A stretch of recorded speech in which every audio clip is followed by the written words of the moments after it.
الصلاة والسلام على سيد المرسلين وعلى آله وأصحابه أجمعين।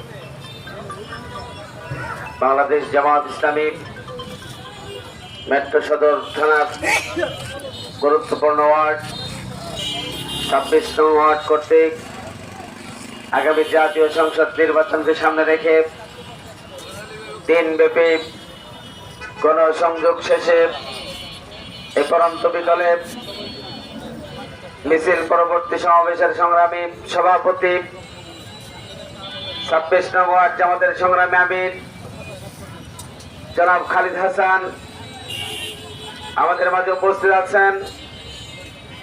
বাংলাদেশ জামাত ইসলামী গাজীপুর মহানগরী শাখার সংগ্রামী শুরা সদস্য মেট্রো সদর থানার সংগ্রামী নায়েব আমির জনাব অ্যাডভোকেট সাদিকুজ্জামান আমাদের মাঝে উপস্থিত আছেন। মেট্রো সদর থানার নায়েব আমির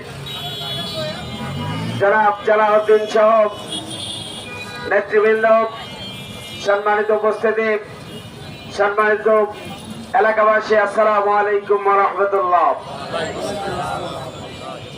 সম্মানিত ভাই বন্ধুগণ, আগামী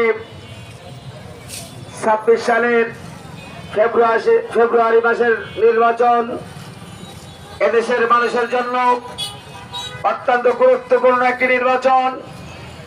যেই নির্বাচনের মাধ্যমে এদেশের মানুষ আগামী ভাগ্য নির্ধারণ করবে।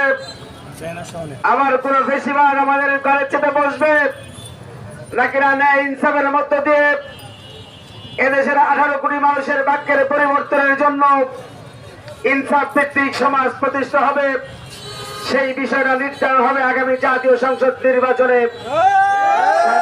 বন্ধুগণ, বিগত 53 বছর বাংলাদেশের স্বাধীনতার পরে যারা আমাদের খবরে এসেছে, যাদেরকে দেশের সাধারণ মানুষ ভোট দিয়ে ক্ষমতায় পাঠিয়েছে, যারা শাসনের নামে মানুষকে শোষণ করে দুর্নীতি করে লক্ষ লক্ষ কোটি টাকা বিদেশের বাড়িতে পাচার করে নিজেদের বাড়িঘর বানিয়েছে, সম্পদের মালিক হয়েছে। এদেশের মেহনতি মানুষ, কৃষিজীবী মানুষ, শ্রমজীবী মানুষের কোনো ভাগ্যের উন্নতি হয়নি। সম্মানিত ভাই বন্ধুগণ, আমরা বিশ্বাস করি